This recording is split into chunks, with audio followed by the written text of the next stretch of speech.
are back on this Tuesday, July 6th, 2021, ready to talk about some football. But I hope you all had an awesome 4th of July weekend and last week as I wasn't able to do the show. I had a lot kind of going on, had to figure some stuff out, but that's all right. We're back here today to bring you some information that's surrounding the world of football. Now, this weekend I got to go watch a kickboxing bout of a friend of mine.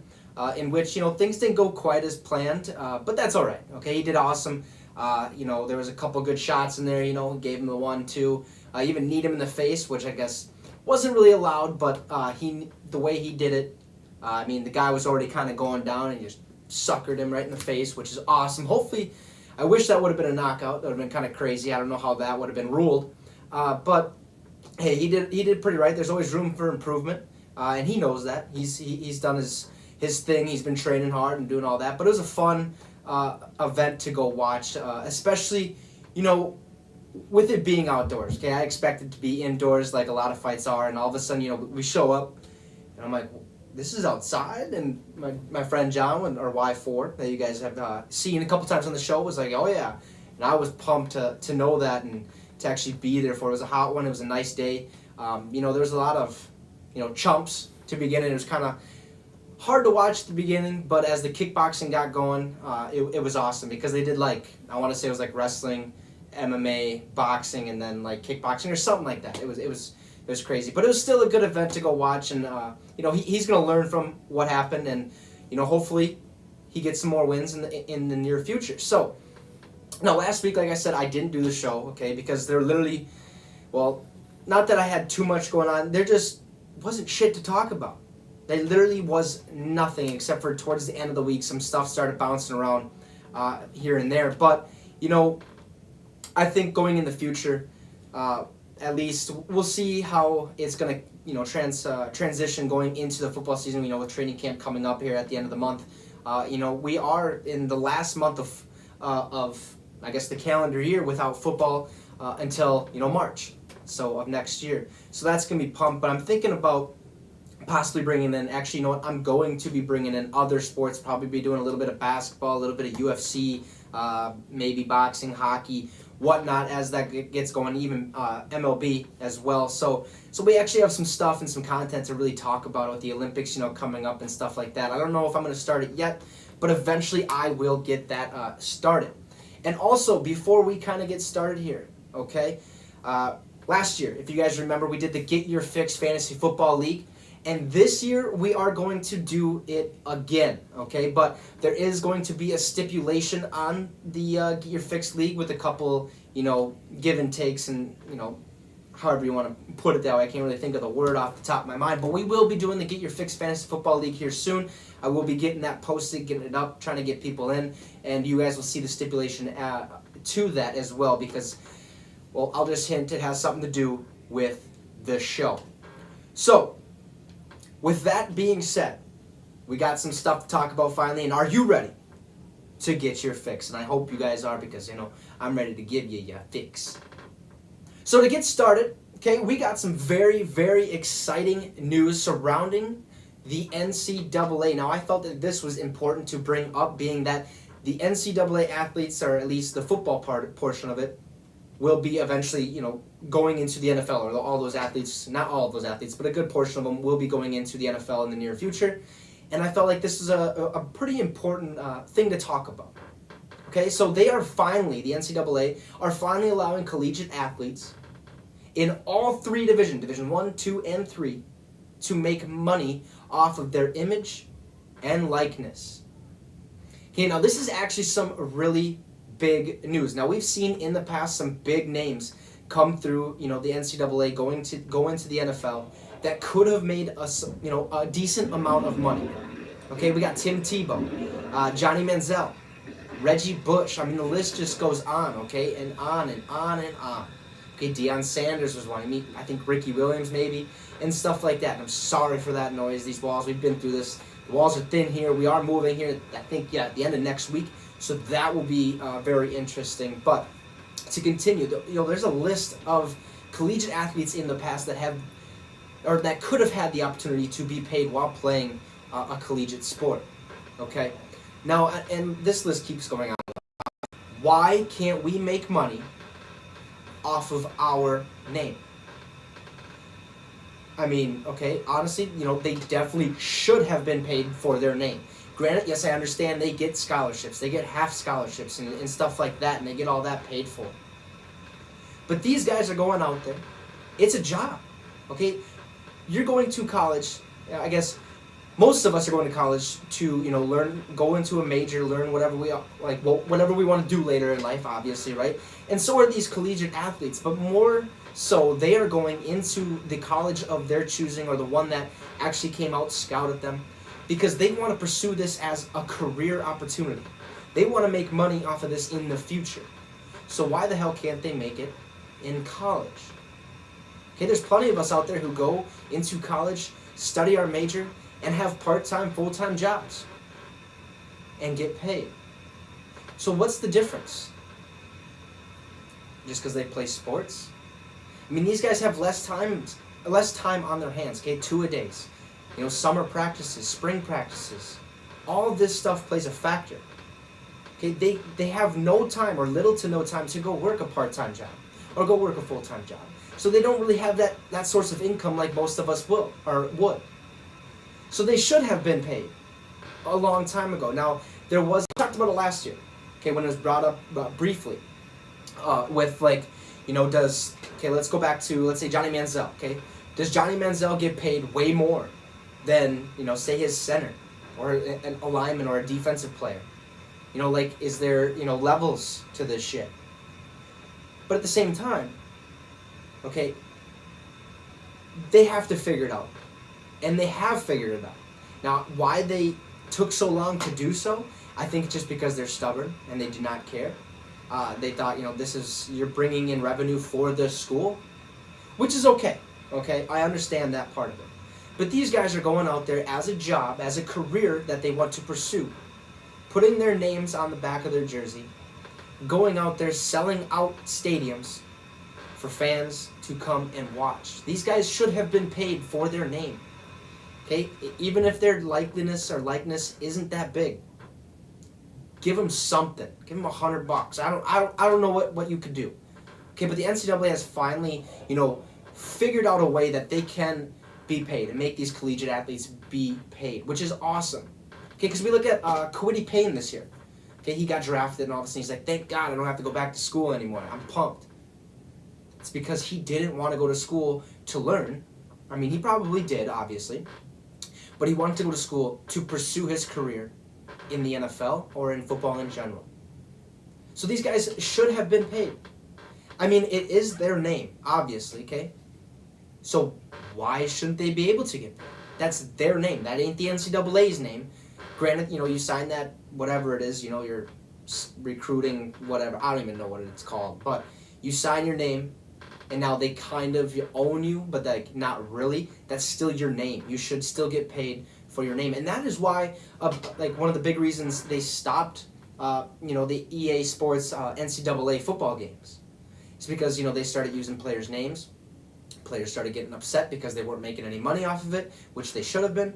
And there was just a whole bunch of mumbo-jumbo that was kind of transpiring around that whole situation. But then, now, with the recent, I think it was, I can't remember if it was at the end of last year or the beginning of this year, off season, whatever, that, they made the hint that NCAA football is on, or their game, I should say, NCAA football, might be coming back. And that had to only be, a rumor until, this situation came out where the NCAA is now allowing them to make money off their likeness and their image.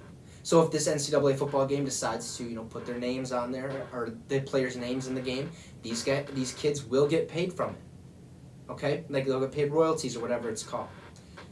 So this is a big deal. Okay?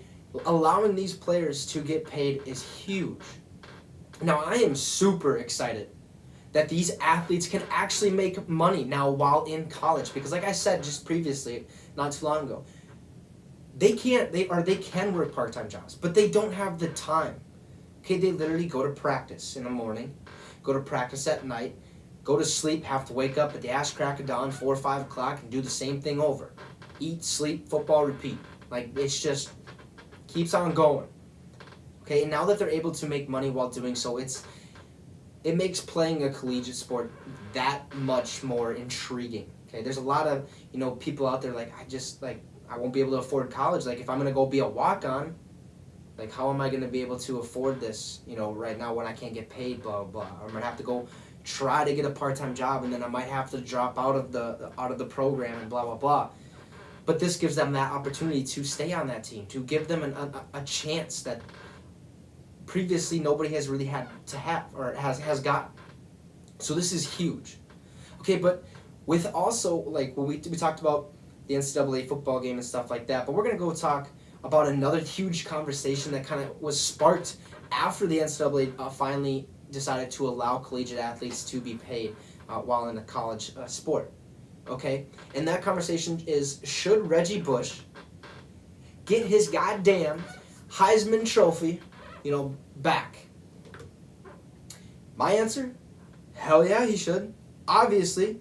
The dude was an absolute freak of nature in college. In Reggie's junior year at USC, okay, he had 1,740 rushing yards, 16 touchdowns. Then he had 478 rushing yards and 2 touchdowns. Granted, the year before, his sophomore year, he had 7 receiving touchdowns compared to this 2. But he was more of a maniac in the run game, okay? He was a freak. He deserved to win that Heisman. Obviously, they chose him to win it. They stripped him of it because of, some stupid thing regarding money. I can't really remember off the top of my head what it was exactly of why he, wasn't able to, or why he was stripped of his Heisman, okay? But, you gotta realize, the Heisman Trophy is the most prestigious award. Excuse me, Jesus, just burping. But the Heisman Trophy is the most prestigious award in all of college football. And we all know that.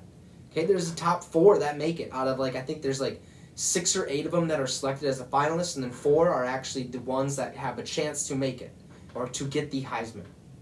And Reggie was chosen because of what he was doing. So then, bam, they go spark an investigation, blah, blah, blah, and now Reggie gets stripped of it. Well, the time has come, folks. NCAA allowing their athletes to finally get paid.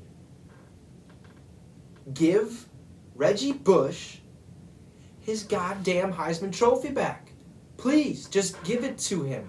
He deserved it. He earned it. He put his blood, sweat, and tears every week on that football team or on that football field to win that Heisman Trophy, to go into the NFL and have a Hall of Fame type career. I don't know 100% if he's going to end up in the Hall of Fame, but he had a great career. Okay? It wasn't that long, but he did the things he needed to win the Heisman, get to the NFL, and make a really luxurious career out of it. So give this man his Heisman Trophy back, because obviously now it don't matter. Okay, these guys and these athletes, these collegiate athletes, should have been paid or should have found some way to be paid for a long time. And I'm glad that this is finally over and done with, and they're absolutely able to make money off their image and likeness. So with that being said, let's move away from the NCAA and let's talk about the Dallas Cowboys, who are set to appear on this season's Hard Knocks. Now, if any of you don't know what Hard Knocks is, they show training camp, okay, and the process of all the training camp and how that goes with all the rookies there, them getting cut, bringing into the, the coaches and GM office and telling them why they got cut, and hopefully that they, they'll be in touch, or we can help you find, get you back on your feet. And, a lot of the times they ask him, they bring him in, so they, right up from the bat, they're like, so what's your plan B? And a lot of them don't have a plan B. And that's scary. Because as a rookie, if you don't make that team, you don't have a plan B. You're stuck. You're going back to the situation you try to get out of. Or you have to go back to college, and now your scholarship is pretty much gone because you already signed that or went to be in the NFL. And now you have to be reinstated back in the... I'm not really 100% sure how that all works, but it's sad. Okay, but Hard Knocks is awesome. You get to see these guys struggle through training camp, through practice, and see who's actually going to make that 53-man roster. Out of I want to say it's 70 plus athletes that are actually on the roster to begin training camp, which is awesome. Obviously, last year and this year with all the opt-outs, it's going to be different in how they keep players and whatnot like that. But Hard Knocks is an awesome thing to watch. Okay, it gives people an inside look of really how practice and stuff like that. It's an awesome experience for us fans and us broadcasters to really, see what goes on in everyday life of an NFL player. Okay, now last year the Los Angeles Rams and Los Angeles Chargers were the featured teams on Hard Knocks. I have to go back and kind of watch that a little bit to really remember all of it, but it was a good one. Okay, we got to see two different teams kind of, go at it and see what the training camp was like for each of them. Now this is mainly they were mainly chose because of their new stadium. The Rams just moved. I can't remember if it was last year. I think it was 2 years ago. And the Chargers moved from San Diego to Los Angeles. They got that new stadium, blah blah blah, and it's awesome. SoFi Stadium is incredible. I can't wait to eventually go see that, especially Allegiant Stadium, the Las Vegas Raiders one. That's gonna be awesome too. But we've seen this. Okay, we've seen Hard Knocks in the past. Now, if you haven't watched Hard Knocks before, this would be a very good time to go start watching. Now, Dallas, they obviously finished third in the NFC East division last season with Washington first. I believe it was the Giants second, Cowboys third, and the Eagles last. Okay, so this is going to be a big thing. But now Dak Prescott is back. He's healthy, and their defense got a couple upgrades. We got Micah Parsons in the draft. I think it's Trevon Diggs. He's looking to make a huge jump in year 2. His brother Stephon is actually on the Bills, if you guys didn't know. But this is going to be a good year to watch Hard Knocks. Because you can kind of sort of, assume the reason the Cowboys accepted this opportunity was because that they believe they are going to be really good this season. And they have, the possibility of doing so and being so. Okay? Now, I'd say, hold up on that one a little bit. We've seen just how disastrous that division, the NFC East, was last year. Who would have thunk, I used thunk, the Washington football team would have won that division? Like, 2 years ago, we would have been like, there's no fucking way. Hell no. The Giants, second? What about the Cowboys? That's what? Like, it was just mind-blowing last year to see how bad that division was. One of the worst divisions in the NFL. Actually was the worst division in the NFL last year. So this is going to be a pretty good, starting point for the Cowboys. Can they, get on a roll? Now, I still believe this is a very solid team. Obviously, on paper, their roster looks unbelievable. Looks amazing on paper. Okay? But we got to remember that this team has had a hard time getting to the playoffs. And when they do, they have an even harder time of winning a game. Haven't won an NFC Championship game or something crazy. It's ridiculous. I thought this was America's team. And that's why I call them the entertainment team. Because everyone's like, oh, yep, Cowboys are going to be good. Cowboys are going to do this. Cowboys are going to have that. Yeah, obviously. They're going to go 12-4, and they're going to blow it in the first round or second round of the playoffs. It's just what they are. They're going to go there. They're going to put on a show. And that's about it. The Cowboys are a good team. They're not America's team. Okay? I mean, it's plain and simple right there, folks. Okay? They're just not. But this is going to be very interesting to watch, okay, this Hard Knocks this year. Because we get to see what kind of coach is Mike McCarthy? What is his game plan? How does he, motivate these players to do good or to, make the roster? How does he perform his everyday activities as a head coach? How does, Jerry Jones, take part of that ownership and that GM, mentality and try to get, things rolling? We've seen the Cowboys previously on Hard Knocks, I think in 2002 and 2015, somewhere around there. I can't really remember off the top. Or 2002 and 2008 maybe, I think it was. It's not that. They always selected to be on there because when I was going through and watching every, season and episodes and all that, the Cowboys were consistently one of those guys on Hard Knocks or one of those teams on Hard Knocks. And I was like, well, again, can't we just have, some other team, shit, bring the Minnesota Vikings on there. It probably wouldn't be that, special, but it'd be awesome. Okay, put Green Bay on there. They practice at Lambeau Field. Put Tom Brady and the Bucks on there. Obviously, you probably don't want to ruin his, his majestic, GOAT self-run or whatever you want to call it. Or, Patrick Mahomes, put him on there. Russell Wilson. I mean, there's a whole other, there's a whole bunch of teams that could be, an option to put on this. I don't understand why they don't go look for more teams. Maybe they do and put it all 32 teams and they'll have to put a bid in or whatever, blah, blah. But it's okay. This is going to be interesting for the Cowboys because, like with Dak Prescott, tearing his ankle to smithereens last year, now all of a sudden he's back healthy. And Ezekiel Elliott's back healthy. That defense is upgraded. We talked about that. This is going to be fun to watch. How much talent do the Dallas Cowboys actually have? Now, is this just for publicity? Or is this just, Jerry Jones wanting to make more money off of, royalties and whoever watches the Hard Knocks, okay? Stuff like that. It's going to be a fun one, okay? So I guess we're going to see how this actually really plays out. Now, I'm sure Jerry Jones is hoping for the best, obviously, and hopefully hoping for the best possible outcome of this, like an owner/GM, would or should. So let's just be ready to kind of watch this 5-episode series, obviously, which will debut on August 10th on HBO. And I believe it might be on HBO Max, obviously, because, HBO, duh. But yeah, we'll see how this kind of all plays out on August 10th and when it debuts. So enough of that Hard Knocks talk. Let's get to the final topic of the day, Josh Gordon. Now, if you remember last season, we briefly talked about his situation with reinstatement.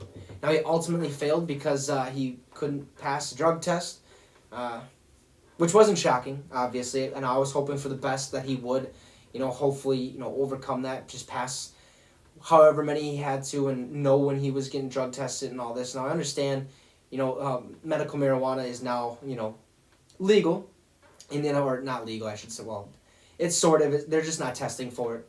So that's a whole different situation. There's a whole bunch of NFL athletes or previous NFL athletes that said, I wouldn't have performed the way I did if it wasn't for that.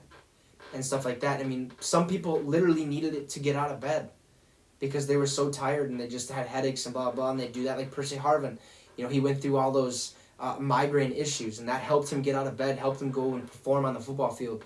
And it is what it is. It's not going to make you a better athlete. Just like this Olympian, I can't remember her name, but she's the fastest girl in the world or something like that. And she got caught, or she failed the drug test for smoking, marijuana, obviously.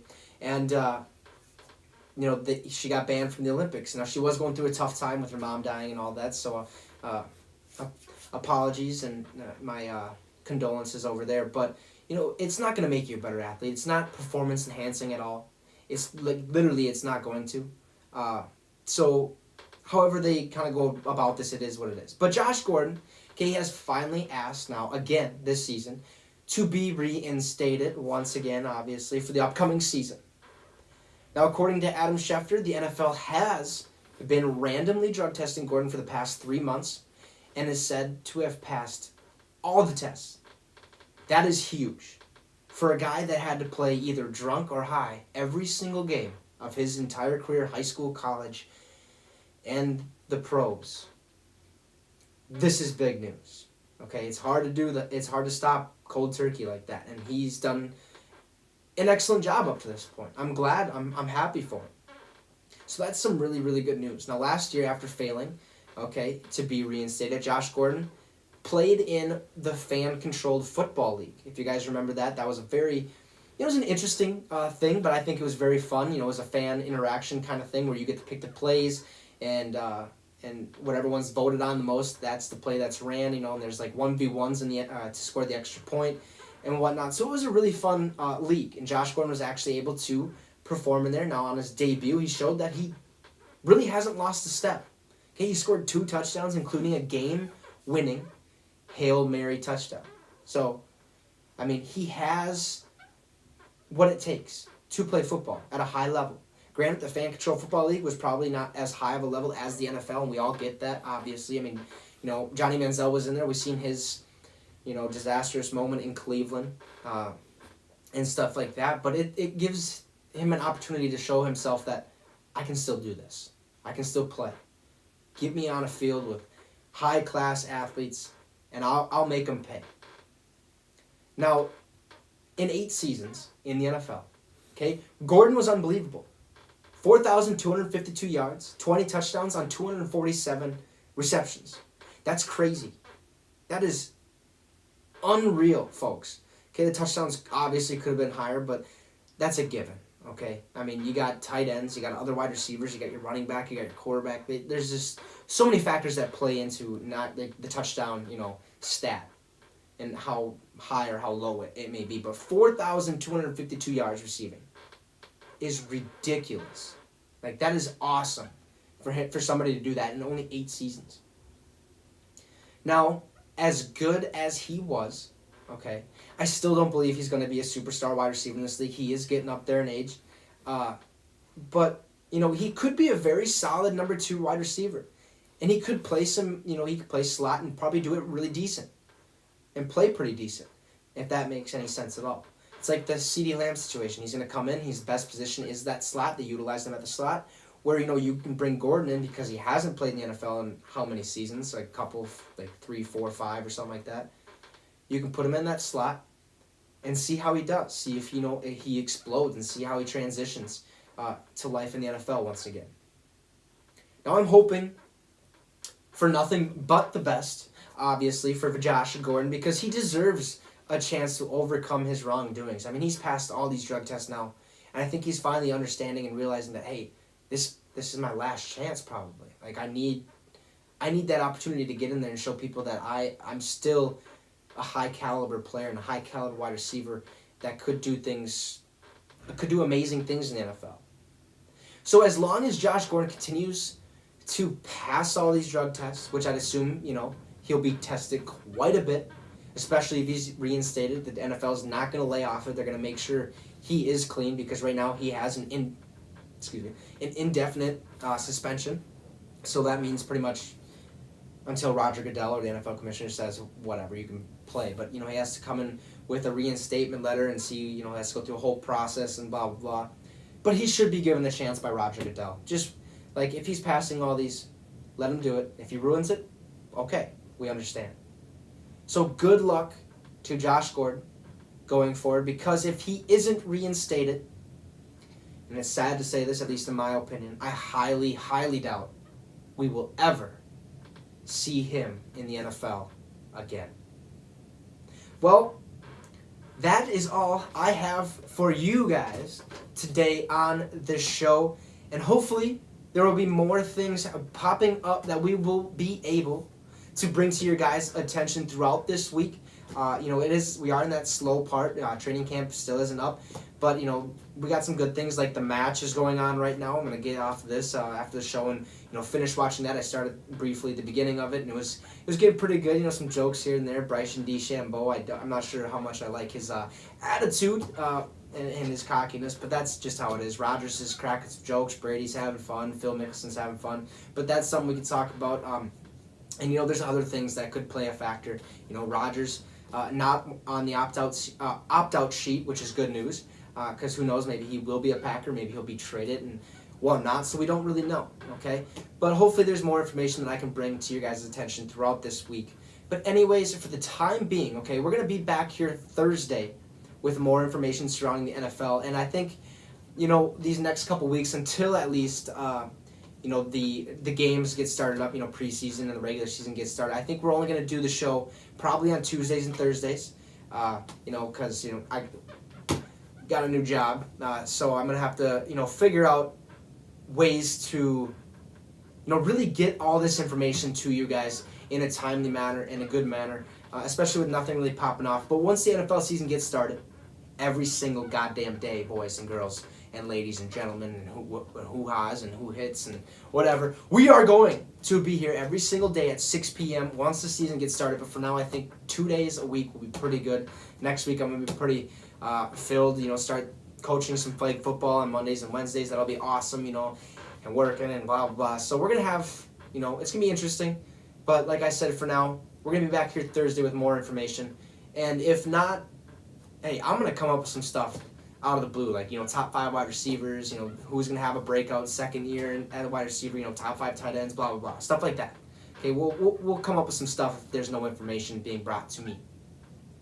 So until then, enjoy the rest of your night. I know it's probably raining and it's not going to look too good out there, but enjoy the rest of your night and tomorrow, and continue to tune in because we are just one step closer to our ultimate goal. of becoming one of the best at what we do. So with that, we'll see you Thursday, and you just got your fix with the Wicks. I appreciate you guys once again, and have a wonderful day.